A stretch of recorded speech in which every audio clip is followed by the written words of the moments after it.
Harusi haipo hapo.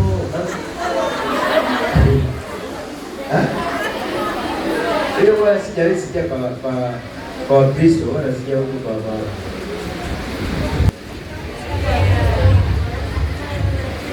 okay. So harusi haipo. Harusi wewe hujui. Hauongei na confidence.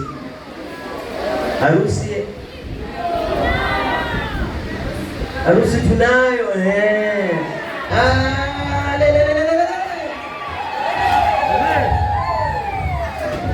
Ni vipi? Hebu nionyeshe.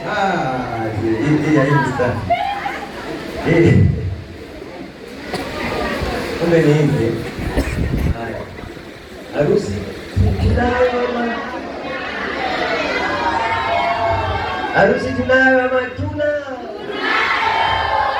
Haya, ndooni basi Aprili 2025. Haya, ndooni Ndooni basi 2025. Aprili 2025. So tunasema ni mwezi wa 4 tarehe 25. Bibi harusi leo watakutana na wale madesigner ambao utapewa hiyo designer, watafungua grupu rasmi ya hiyo harusi, mwanze kufanya michango yenu pale, na Jumapili inayokuja kama atapatikana tutakaa na kamati tuanze kupangilia. Unajua ni vizuri tupangilie mapema masuala ya usafiri na nguo, songo. Kama huna nywele unyoe kipara, unaruhusiwa kwa hiyo harusi. Kwa vipara watatangulia.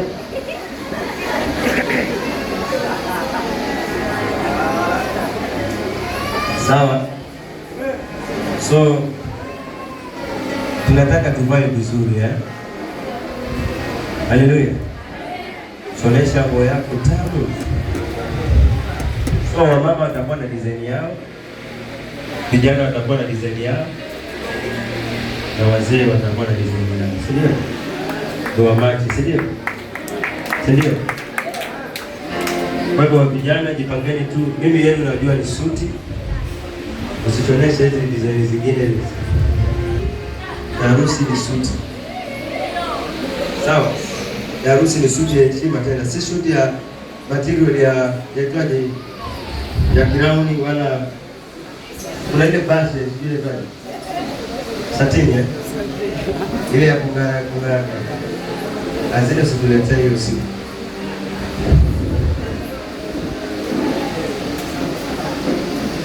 Ndio maana tumeweka na muda ili ushoneshe mapema.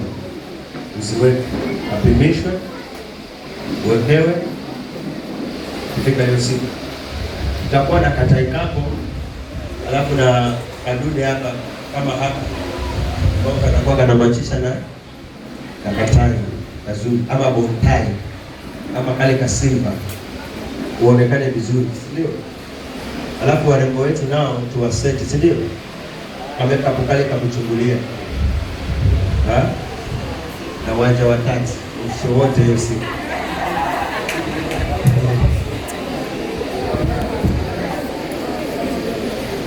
Usipake kama ukaritishia ni polisi watu wa Yerusalemu nikawakataa. Sawa? Inakuwa size. Kawanja kako. Pakate nusu. Pakishe nusu. Na hiyo siku. Sasa hivi unaweza paka ile mishizi ya sufuria. Pakisha hiyo siku ya wanja. Haleluya. So vijana mtakuwa mnajitrain kucheza before kujaenda. Tutakuwa nyimbo yenu na mnamfahamisha bibi harusi na bwana harusi, sawa? Katika ile nyimbo ndio kidogo pia yeye awabadilizie kucheza, na yeye asiwe mvivu sana kwa kupatikana wakati wa mazoezi yake. Akiwa mvivu utamwasha kwa mbali sana ya uvivu, si ndio? Kwa hivyo wapatikane hiyo siku, atakuwa anatenga muda wao, wanakuja wana train mpaka mnazoea jinsi ya kucheza. Chagua mtu wako kucheza naye, unajua ambaye hata kukanyaga, ambaye hana miguu mirefu kama ile speaker. Na viatu, hakuna viatu za zamani. Unachukua kiatu cha fashion. Maana kwa wasichana watavaa viatu vya fashion yao. Sasa nawe katafute sharpshooter ambayo itaendana. Na sharpshooter tu kasika ile sharpshooter ile ya kwamba vidole viko huku, hiyo imetangulia kule. Hiyo ni ya kupandia milima ya Taita.